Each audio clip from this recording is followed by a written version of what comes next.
Hello my lovely viewers, welcome my channel. আশা করি সকলেই ভালো আছো। আজকে আমি তোমাদের সাথে শেয়ার করব দেশি মুরগির পাতলা ঝোল। রান্নাটা করার জন্য একটা গোটা মুরগি নিয়ে নিলাম। এটাকে এবার পিস করে কেটে ভালো করে ধুয়ে নিব। এই তো আমি ধুয়ে নিলাম মুরগিটা। এবার এটা রান্নার জন্য আমার লাগবে বাটা মশলা। এখানে আমি পেঁয়াজ, জিরা, আদা, শুকনো মরিচ আর রসুন নিয়ে নিয়েছি। এটাকে একসাথে বেটে নিলাম। আরও লাগছে এলাচ, তেজপাতা, দারচিনি, মরিচের গুঁড়া, হলুদের গুঁড়া, লবণ। চলুন তাহলে দেখে নিই। আমি এখানে মাংসটা নিয়ে নিলাম। এবার মশলাগুলো দিয়ে দিব। এবার দিয়ে দিব পেঁয়াজ আর কাঁচা লঙ্কা। এগুলো আমি আগেই কেটে রেখেছিলাম। এবার দিয়ে দিব বেটে রাখা সেই মশলাটা। আজকে একদম সহজ পদ্ধতিতে মাংস রান্না দেখাবো। আশা করি আপনাদের সকলেরই ভালো লাগবে। মশলাটা দিয়ে এবার আমি মেখে নিচ্ছি। এখানে আমার মেখে নেওয়া হয়ে গেছে। এবার চলুন রান্নায় যাওয়া যাক। এখানে আমি আগে থেকে আলুটা ছিলে টুকরো করে নিয়েছি। এটাতে হলুদ আর লবণ দিয়ে দিব।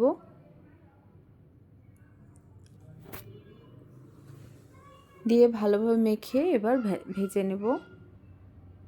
আলুটা ভাজার জন্য আমি কড়াইতে আগে তেল দিয়ে দিয়েছিলাম। এবার আলুগুলোকে লাল লাল করে ভেজে নেব। এই যে আলুটা লাল লাল হয়ে ভাজা হয়ে গেছে। এবার আমি নামিয়ে নেব। এই তো আলুটা আমি নামিয়ে নিলাম। এবার একই কড়াইতে দিয়ে দিব মেখে রাখা মাংসটা।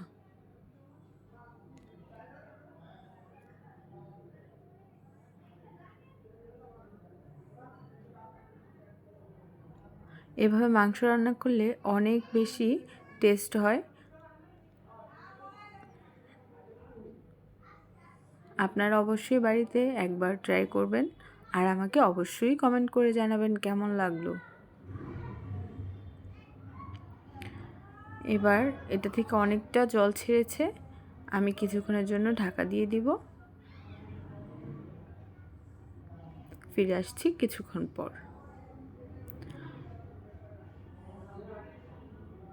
এই যে মাংসটা এরকম পর্যায়ে যখন চলে আসবে, জলটা শুকিয়ে যাবে,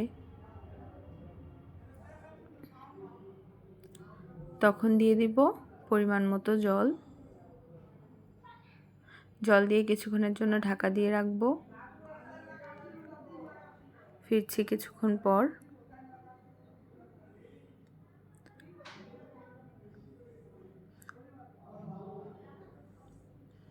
এবার দিয়ে দিব গরম মশলা গুঁড়া।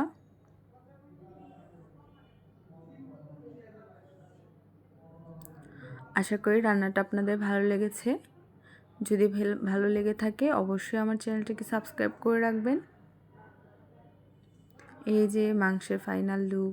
Tata, bye bye.